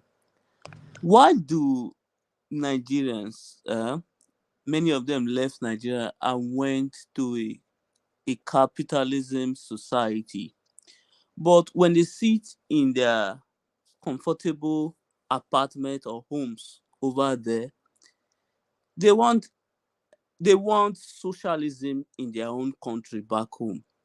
Because if you observe what they lay out right now, this thing need to be done by Nigerian citizens, not the government. So we all need to get that straight. Whatever so you can open a steel company, any of us here, tomorrow, and start producing steel. You're not expecting Tinubu or governor of Lagos or governor of Calabar to do that for anybody. It is citizen that's going to do all these things. You need to get the license from the government. It is easy to hold on. If it's easy, why hasn't it been done since the 80s? If it's easy, you said it's easy. Explain why. Nigeria, let me even add this to it. Larry, are we going to the government? No, hold on. Okay, I just want to add to your point, but go ahead. Hold on. For instance, let me tell you a story of the guy Don't tell me a story. Hold on. Hold on. Why hasn't it been done since the 70s? Let me say something. Nigeria, do you mind if I ask a quick question? Sorry. No. Larry, have you gone to the government to ask for license and refuse to give you? Can you be quiet, please, and let the man finish speaking? Oh, now you want him to speak. Okay, Mike, hold on. A young guy, he went to Canada to study. He said he wanted to build some certain things there. He said, well, he observed the society. He said, no, all these things has been done here. He moved to Nigeria. He set up Andela. He set up Flutterwave, 2 unicorn company. That's what he did. These are the kind of Nigerians we want. Not those who run. Why haven't they done it then? Why haven't they done it? Don't tell me stories. So, Why no, haven't no, they no, done no, it? no, no. Hold on. That is a citizen, Nigeria Let him citizen. speak, man. Not He's government. just But you, repeating himself now. hold on, You sir. hold Because on. you deep Answer down, the question. because deep Larry, down, Larry, you gotta let him no, finish. no. Larry, you gotta let him See, finish. Let him he said go ahead, about Nigeria see first. He's that repeating those, himself. that is citizen. Dangote is a citizen. He built those company. What they call Michael Denuga is a citizen. He built these companies. You can do the same, sir. Go to Nigeria, go to Kogi State and build If what I they had call it, money, seed I company. would do it, and I wouldn't be on a panel. Then if you don't have talking money, to then you. hush your Then mouth. keep If you don't have the quiet. money to do it, then Who are hush. Then you you to tell me want what? the government to do I'll do it. whatever I want. Who the hell are you to tell me? Guys, I don't want to crash If you you. don't I have don't the want money to to do crash the you. business, don't talk. I Are you want to mad? bring it to a certain point. Well, No, don't let's start Dennis, abusing let each me say other. this That's real not quick. fine. Sorry, Dennis. Come There's on. something I need to say. One mic. I want to Nigeria first. Are you done? Nigeria first. Yes. Okay. All right. Go ahead, Joe. Can I chip in? Oh, let me pass the Festus. Go ahead, Festus. All right. So at independence, literacy rate in Nigeria was very low. So the government has to invest in education. So we can't underestimate the importance of the government in the society. The government also has to implement good fiscal and monetary policy so the currency is not going upside down, which does will make Nigerians lose their net worth. So we need government to do those things. And when you mentioned JFK saying, ask not what your country can do for you, but JFK was one of those that pushed for NASA so we can compete with the Soviet. That's government. Also, Eisenhower, who was president before Kennedy, he created the interstate program. That's the freeway. So if you know the US, if you live in Texas, we have the I-10 that goes from California to Florida. So these are government projects that the government actually started, but then they give those to like private individuals, carry them on. Eisenhower also created the GI Bills that allows Americans to get home at cheaper rates. Also education, those are what Eisenhower, president, has actually done. And when the US is in recession, the US government gives bailouts to corporations. Companies like Boeing and Intel, they get subsidies from the government. In fact, DARPA is a US government project that created Ethernet, and that's where internet came from. GPS was actually a US military project that was now given to the private folks, which they now make all this internet stuff from, right? So all of this were just derivative from what the US government has actually done. And when we go to China, let's look at what Deng Xiaoping did when he was released after Mao Zedong died. He was one who transformed Chinese economy to what it is today. Look at South Korea. There is someone else called Park Chung-hee. He created a system called Chaebol, which he gave subsidies to like rich families so they can like start manufacturing. But he told them like, if you guys are corrupt, I'm gonna kill you guys. So that's where the families that own Samsung came into play. The auto industries in South Korea, they were all stuff that the government actually did. Look at Singapore. They export more than Nigeria, like maybe 7 times more than Nigeria, but they had a leader called Lee Kuan Yew. So these are things that that government of those countries have actually done that enables growth in the country. Nigerians are industrious people, but they need the government to put things in place so they can thrive. We don't need the government. Okay, great. I get your point. Let me respond real quick. Hold on. I'm not done because we are done, man. Let me hold on. When everyone talk, I don't interrupt. Mike, let me. Yeah. So one other thing we need to understand is there is global competition right now, and Nigeria is literally sleeping. We've gone from the agricultural revolution. We've gone through the industrial revolution. We've gone through the digital and tech revolution. Right now, it's energy transition. We don't know what Nigerian government has planned because all we do is we ship our resources to foreigners. We are building trans-Saharan pipelines so Europe can have natural gas or electricity when most of Nigeria is not being lit up. So we have to like ask ourselves. So we're not here to like complain or whine or because we live in the diaspora. Like we're actually saying things that needs to be done, and no one's hating on the country or the government. We just know the government is not doing what they need to do to enable Nigerians to thrive. And when you talk of Dangote and Otedola and whatnot, a lot of them are helping the politicians to launder money. Many are industrious people. They work hard. So I'm not going to take credit from them, but we cannot rule out the role government plays in the society. Right now, the Nigerian government, proof of that? Oh man, this sorry, Danny, this guy is just lying a lot, man. But you said enough, man. Let someone else speak, please. Let me come in. Let me come in real quick. Let me finish. Pass to you, Mike. Go ahead. No, he's not going to finish, man. He's going to keep going and keep making up. Hold on, I'm going to be mature. I'm going to let you interrupt me so you can talk. Go ahead and talk. All right, thank you, Bobrisky. Okay, anyway. First of all, you said Nigerian government don't do anything for people. Come on, Mike, come on, man. No, sorry, these kids are annoying, man. Okay, sorry, I apologize. I take it back, Dennis. I take it back. Okay. You don't have to take it back. That's how you are, bro. Okay, whatever, man. First of all, okay, I'll get back. I will address you. Anyway, you said Nigerian government does nothing. Okay, for decades, even till today, education is subsidized, heavily subsidized. Most things in Nigeria are very subsidized. That's why, Dennis, you go to Nigeria and find so many things so cheap that the same thing you pay more money for somewhere else, you find it so cheap in Nigeria. Education is actually subsidized. Now, today we have something called the Bank of Industry. What's the other one? One man can help. One Nigerian can help me. Nigerian government are doing things to help, to assist Nigerians to progress, to do things. And few people that took advantage of it, they become wealthy. They became billionaires, millionaires. Some people are taking advantage of those things. They're becoming wealthy. Obasanjo in 2000, when he came in, he made a policy that every foreigner that opened a company in Nigeria, 50% of it must be owned by Nigerians. To the point where a lot of Nigerians took over companies of foreigners, foreign entities. That's how a lot of Nigerians, even a lot of those companies, they had to bounce. A lot of those owners, those foreigners had to bounce. And Nigerians took over. It became 100% Nigerian owned. Why do you, Dennis, come here and say Nigerians are the only African you see that own almost everything? Most of those things that we own usually used to be owned by Lebanese and those people. We took it over. Nigerian government made a policy for us to take it over from them. Nigerian government have done their fair share. I'm not saying they've done enough. Of course, in terms of infrastructure and things, corruption is there, but there's no country in the world or in Africa that's not corrupt. But Nigerian government have done more for Nigerians than any African government have done for any African people. I'm telling you for a fact. And these guys that come here, you see what they thought, these UK guys, they went to UK at the age of 5.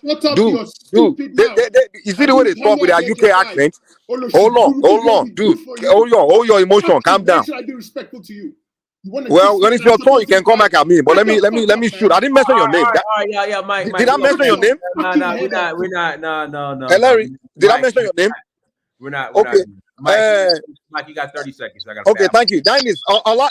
He made a statement saying Nigeria is so frustrating for him. Nigeria is making him sick. Nigeria is this and that. How is Nigeria making you sick? You've been in UK since 5 years old. You've been in UK all your life. What's your business with Nigeria? How is Nigeria making you sick in UK? Are you talking to me? I didn't mention your name. If the stone they touch you, sorry. I don't know whether I use stone they touch, but I'm just saying.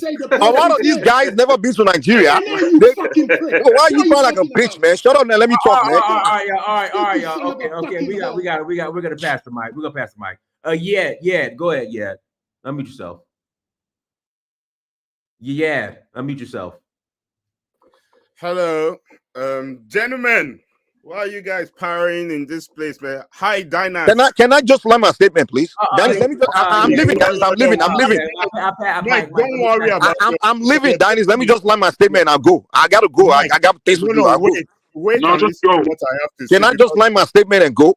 Mike, wait. Dennis, please now. Yeah, go ahead. Yeah.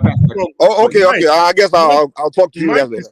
Mike is spot on because some people here were talking about independence and then until the coup before things went array in Nigeria. That's not true. The first oil was exported from Nigeria in 1958. That is even before independence. Do you know when Nigeria got its first actual equity? What you're seeing Burkina Faso, Niger, and Mali doing in the 21st century since 2020 till this year, 2024. Nigeria did it in 1972. That was the indigenization policy of former President General Yakubu Gowon, 1972. That was the first time Nigeria had access to its own natural resource, and at the time, crude oil. And that's when he made that statement that, oh, Nigeria is so rich that we don't know what to do. That is always twisted in the Nigerian media and removing that context. Look at the refineries in Nigeria. It was the military that built all the refineries in Nigeria. Look at the National Assembly. Look at Third Mainland Bridge. Look at the OEU quarters. It was the military that did all of that. Look at all the institutes, PTDF, that a lot of Nigerians used it to go and travel abroad to study in different institutions around the world that are now Ivy League scholars.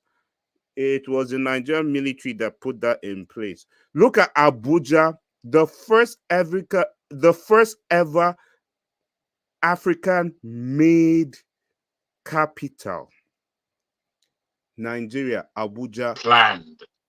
Planned, yes. First ever African planned capital city, Abuja. Thank you very much, Jagun, for correcting me on that. Have you gone to see the pictures of how it looked in 1980? Is it 82, 89? It was a bush, forest. And look at it today, right?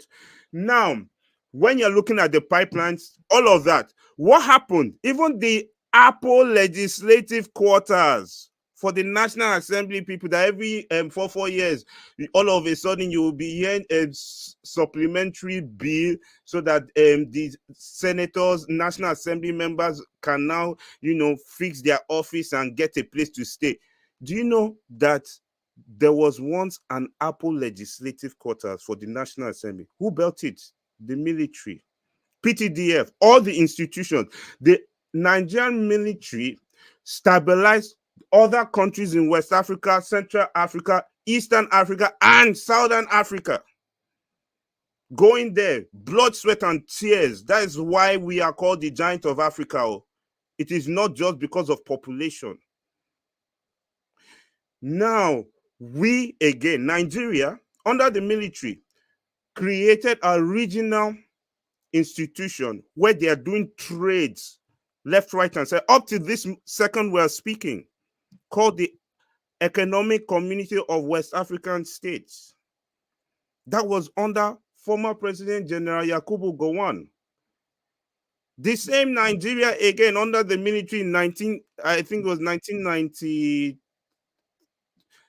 92, 93, but it was started in 89 or something like that. The same military is right now, you want to do business with the African continent, you have to go through an institution called the African Export-Import Bank, Exim Bank. That was established in Nigeria, in Abuja, by former President Ibrahim Badamasi. What is your point? We like the history, but what is your point, sir? Jagun, when you were speaking, when all of you were speaking, I did not. You weren't there when I was speaking. You are all getting rowdy. Interrupt him. Let him speak. And you're all getting rowdy, and you are misconstruing what the actual historical context is. How do you spell that? I'm sorry, I haven't been in the UK since I was 5 years old, so I might not be able to spell it, but you get what I mean. So anyways, back to what I'm saying. Let the brother talk, man. Back to what I'm saying, yeah. Do you see the level of advancements Nigeria has made, even in the global scene? Right now, the World Trade Organization, DG, a Nigerian woman, first ever Black person to be World Trade Organization DG, and it happens to be a Nigerian woman. Deputy Secretary General of the United Nations is a Nigerian. Then you have all the other things, Afrobeats, you have all the professors, all the intellectuals all around the world. Nigerian government predominantly sponsored a lot of the people you're seeing doing great things around the world, right? Hard-earned cash, paying for their tuitions and everything. So the idea that Mike stated, the Nigerian government has actually done a lot. Could they have done much better? Okay, the civilians and the military, are they both during their tenure? Was there corruption? Absolutely, yes. Could they have done much better? Yes. Were there Ivy League professors around and there are civilians, this same diaspora people that were given access to the presidency and were talking about free market economy and the government should not do all this social welfare type of policies, and instead to just float it and do a free market. That absolutely also happened. The thing is, those people went quietly into the sunset. We don't hear their names, but we blame the leaders. So it's obviously that's how leadership is anyways. Yeah, it was a council to make decisions. So even if you as an individual would say you don't want a free market, if there are 10 people in the room and it's only 3 people or 4 people that say, no, we need to make sure we don't do a free market, but 6 people are saying, oh, we'll do a free market, the majority carries the vote, just like every democratic, dispensation anywhere in the world, whether it was military or civilian in Nigeria's history, that has happened. So here we are in the 21st century. Things went wrong since 1999. Bear in mind, by 2030, the civilian era would have done 30 years uninterrupted, just like the military did 30 years. And guess what? Majority of the infrastructure in Nigeria today and institutions are basically the military that did it, and not the civilians. When you're talking about manufacturing, somebody was talking about manufacturing, and then all of a sudden they have converted it to churches and stuff. Most of the manufacturing that was done when there was technical schools and everything was during the military era. Almost His mic's over. Pardon? I mean, yeah, they just reinforce of some of the stuff I said yesterday about private sector, or you get the military to do the job instead. The private sector. Wait. Let me land right. The private sector. Of course, yeah. The private sector have been the biggest traitors of Nigeria. Actually, they will never get the job done. Look at Nigeria since 1999, right? Basically, everything has gone moribund. Some of the national hospitals, most of the national hospitals you see in Nigeria were built by the military. Are they not moribund? Are they not moribund right now? Look at the LEA primary schools, nursery schools, secondary schools, command, and all of these secondary schools.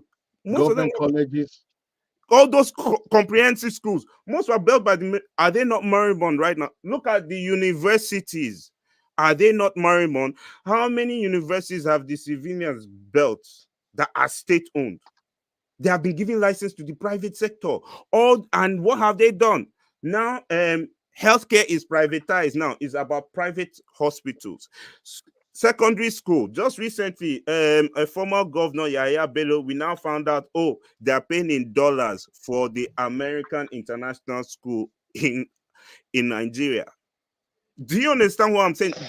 Yeah. Can I ask a question on this? It's kind of on topic, but off topic. Before I forget, Vito said his family owned like 4 power plants worth a lot of money that we distribute energy to most of Nigeria. What's going on with that? Okay. If anybody knows, he owns 4 power plants in Nigeria. There are 6 power plants right now currently that are under management in Nigeria. Electricity distribution, power distribution companies under management right now in Nigeria. What happened? NEPA, they privatized NEPA and turned it to PHCN. When they turned it to PHCN, they auctioned it off to politicians, their cronies, like everything. They auctioned up the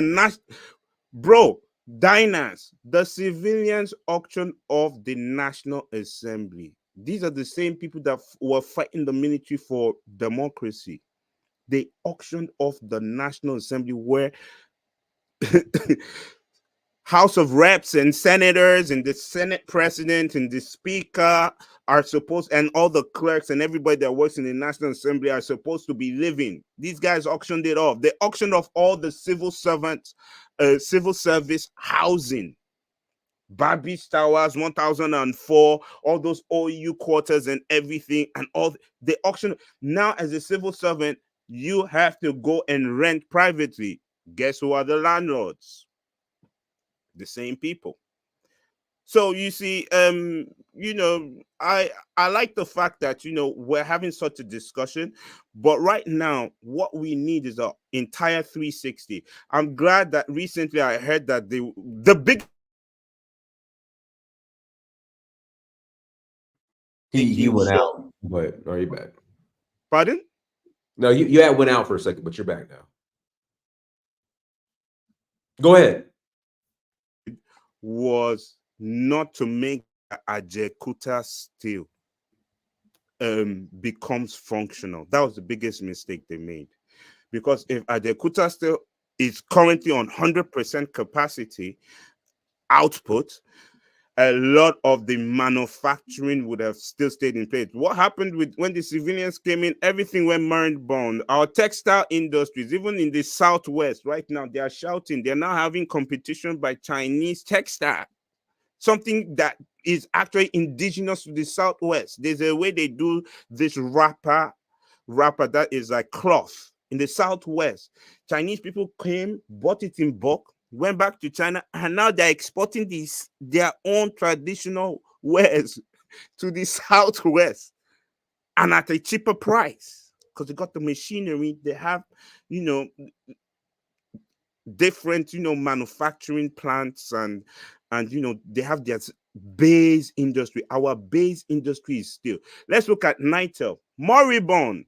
Nitel is moribund. They killed Nitel and brought in an apartheid South African company called MTN, owned by a white South African that was part of apartheid. And they brought it to Nitel. They killed ABG Cables and brought in DST, owned by apartheid white South African. So there are all those things that were so wrong, because now anywhere in the world you have to have a landline so that you can connect to the internet, and you can see that it's kind of like public-private partnering, because a lot of people try to use telecommunications as, oh, what about telecommunications? NITA had the most landlines in Nigeria. NITA had also, don't forget that the military also built the optical fiber cable all through West Africa into Europe, that gave even all the West African countries access to the actual. Yeah, not to interrupt you, brother, but basically, are you promoting a military government? Do you think No, the military? What I'm trying to say is comparing. Because when I was listening, some people were saying, oh, it was in the military, when the military came to the coup in 1966, that's when everything went down south. Actually, that's not the case. That is why I'm talking about the military this much. Right. No, I do think you're making a lot of sense, even though I agree with a lot of the points, but also disagree with some of it. But I think, you are right. And I was making this point yesterday, and I said, if the private sector, you don't have the skill set in the country, to work with the private sector and create, obviously, the competition where it's going to work for the general good. That's where you need the military to come in. Sorry, don't interrupt. That's where you need the military to come in and actually do some of this job. Someone is interrupting. It's a bit annoying, but yeah. Yes, sorry, my brother. I apologize. Yeah. So I apologize. Go on. Yeah. So what you're just saying now, because I will really want to learn so that the space will open up for other speakers. What I'm trying to say is this, and I've said it before: the private sector has been the most treasonable people of Nigeria. So anybody expecting the private sector to do anything without thinking about profits is absolutely a nut job, because we can see for the last 24 years that is what the game has been. There have been one or two strategic moves that has been made, like when Glo got into the market of the GSM and they per second billing, and then it forced the other telecommunication companies to start doing per second billing, because they were billing by the minute. So even if you went into 1 second in your call, they'll bill you for that minute, right? Global.com came and did per second, and then we started doing per. You can see what with Airpeace has done with its air tariff now. That's another example. So the only state-owned enterprise that was auctioned off that has done well is only Dangote Cement. Why? Because that brand has gotten those state-owned enterprises, turned them around, and has also built brand new cement factories in neighboring countries. They have one in Cote d'Ivoire, they have one in Congo. So West Africa, Central Africa, Dangote Cement has been able to expand there. So this is what I'm trying to say. From 1960 to 1972, basically, Nigeria was where Francophone African countries who are just liberating themselves today. That was where we were. The British did the same thing like the French, but it was the military that broke that jinx. By 1989, 1979, when former President General Chief Olusegun Obasanjo came, that was when the oil sector was nationalized, and they left like 20% for, the multinational corporations, right?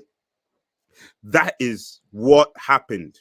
So what we're seeing in Francophone countries right now, that, everybody is praising, most Pan-Africanists are praising this intervention in Francophone countries because of how much poverty is in their country. Nigeria did that in 1972 when there was no social media.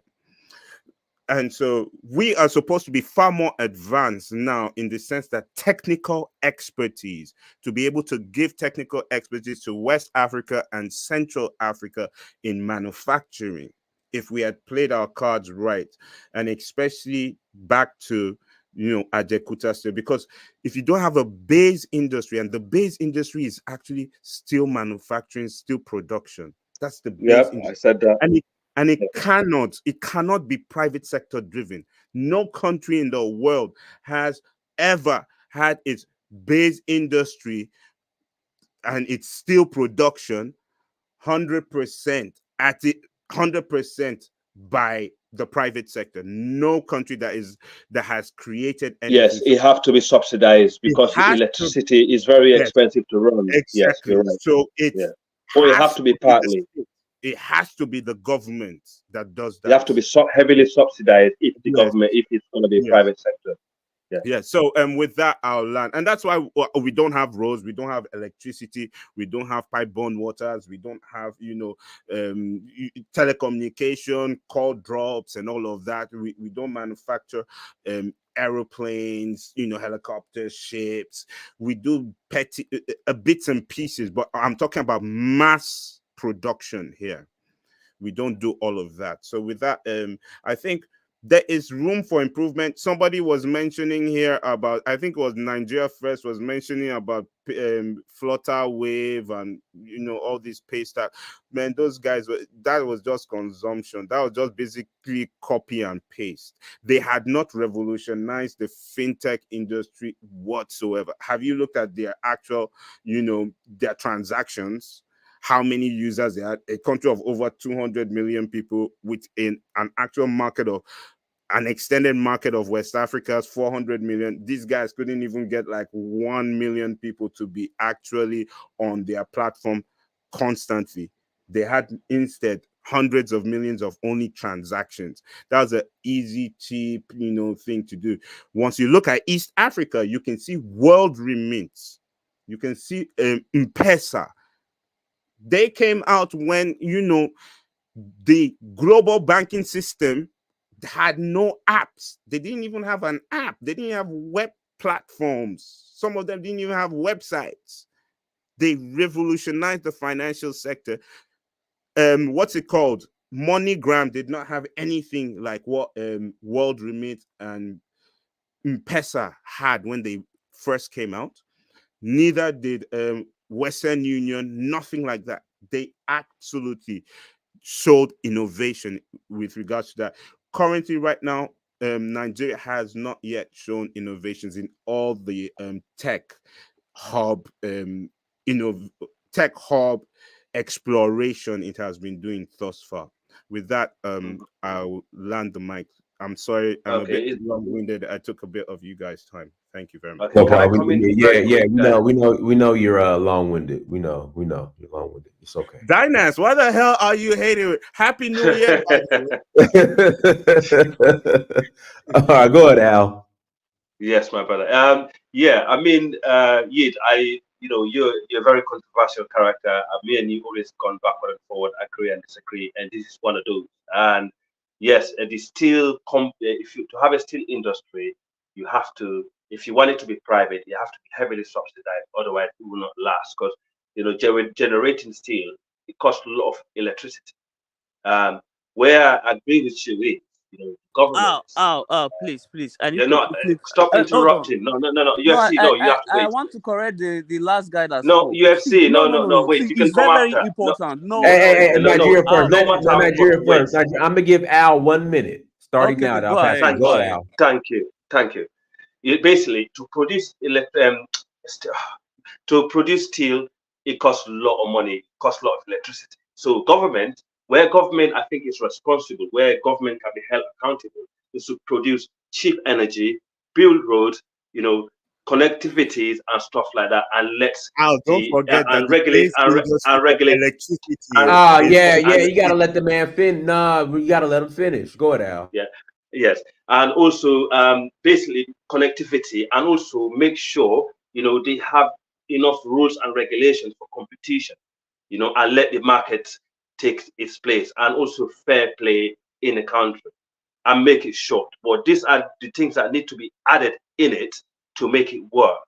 All right. I mean, because so many people want to jump in Dynast, I'll just leave it as it. Thank you. All right, go ahead, Nigeria first. Go ahead. Unmute yourself, Nigeria first. Okay, Dynas, a company that processed almost $25 billion worth of transaction last year. That is small company. How much? Produce how much? They Process how processed much? $25 billion No, last year. we're talking USD, correct? Yes, USD. Yeah. Absolutely not. That's not a small company. So I Absolutely. don't understand what the last speaker was saying. At least if you want to speak, you back it up with data. Don't come here and say what you don't know. Are you done? Can I now Yes. tell you reality? Let me now tell you reality. Right? Processing fees. You're thinking about national development. Processing of fees is important when you're talking about innovation. Because why I use World Remit and why I use M-Pesa is because let's look at World Remit. World Remit has processed far more money than Flutterwave. Let's look at M-Pesa. M-Pesa has created a brand new development in Kenya for its actual agricultural sector because it looked at what the concerns were and it created something. Flutterwave, Paystack, and all these companies were just practically, in fact, look at Paystack, it's practically them still, they just put stack there and pay. It's kind of like PayPal. They practically just copied what they seen in the West, and because it wasn't in Nigeria, they were programmers, they created it in Nigeria, and that was it.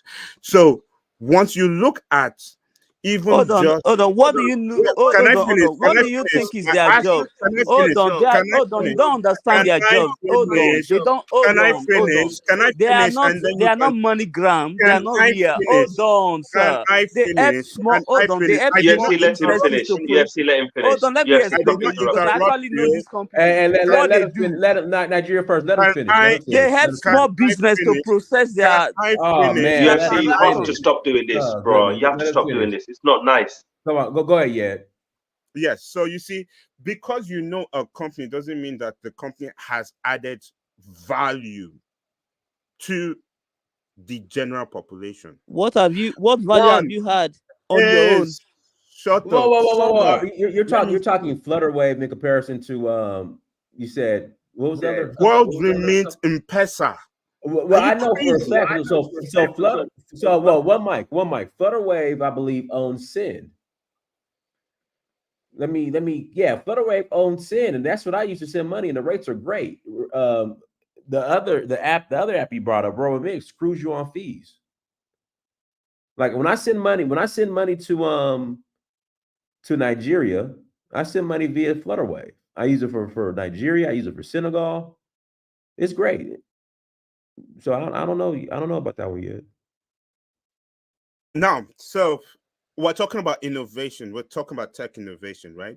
Flutterwave, Paystacks, those are copy and paste. People saw it in the West, and then they I see. I disagree. I think. Do you understand? Wait. No, I understand, but I think as far as peer-to-peer, well, not. I guess. Wait. Listen, right. Listen, right. The company that you would actually say, oh, this company made a whole lot of sense when it actually came out. It's actually InterSwitch. It's actually InterSwitch. Now, if Nigeria first was arguing for InterSwitch, I'll tell you, yeah, that makes sense. But in the situation where we have M-Pesa in East Africa, we have World Remit in East Africa. Those companies, when they came out, MoneyGram didn't even have an app. Western Union did not have an app. They disrupted the business, over $100 billion business of Western Union and MoneyGram, and came up with a brand new solution using technology. That is disruption. That's innovation. And they looked at what their people needed. MoneyGram, Western Union, they didn't even bother. They were just seeing the money flowing through their accounts. So when you're looking at companies like Paystack, Flutterwave, they're practically MoneyGram, Western Union. It's just money transactions flowing into their accounts. No, they are not. They help Do you understand? Hold on. Do you understand that aspect of innovation? Sir. They help small business to process transaction. That's what they do. Okay, they help small business. For instance, I do bet. If I want to send transaction Did I say they don't help transactions? Hold on, sir. Yeah, you got it. Yeah, you got it. You can't interrupt them.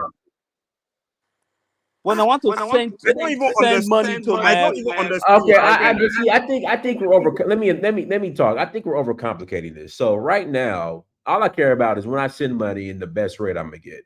On Royal Mint, right now the rate is 1302 for every US dollar.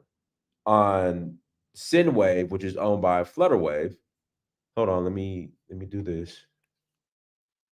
It's 1334 right now for every dollar. So I mean that's all I care about. So yeah, that's all I care about. Yeah. So let's not overcomplicate this. Yeah, we're overcomplicating now. We're in the weeds now. All this other stuff, and it gets to my whoever I'm sending it to. I can send it directly to just about every account in Nigeria. They'll get it instantly when I send the money over. Every account, instantly. Right. Yeah. So I don't know yet. So I do. The way I agree with you that you need to still, plants, you need the steel industries in the country to actually make the work possible. To industrialize. To have, because that's the sector I work in. So I'm not talking about, other things that I'm not part of. I work with a precision engineer, and I have worked with different steel companies in the UK that refine this kind of stuff. And the reality is, if we don't have these things, forget about industrialization, it's not going to work. And also, I think the best way, like a country like Nigeria can actually do things easily. These military officers, they're not all engaged in war. Some of them should actually be trained to actually build roads, do different things, for the country, build hospitals.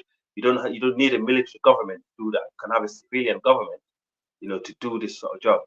It'll be cheaper, and more efficient than actually having, to import, foreigners to come and do the job. These are the way you build countries. I think even some of the communist countries in the world have done it. You don't have to be a communist country neither. I'm more of a capitalist, and I think, capitalism is what makes money. If you trade into the socialist world, you're gonna be draining your pocket every the day, because people will be, out there for handouts. This is it's the worst thing you want to do to a black person. Is to make them rely on you for anything. So we should be motivated to be out there, making money. Give us something that, give us something that makes us want to wake up in the morning, to go and, make something for our family.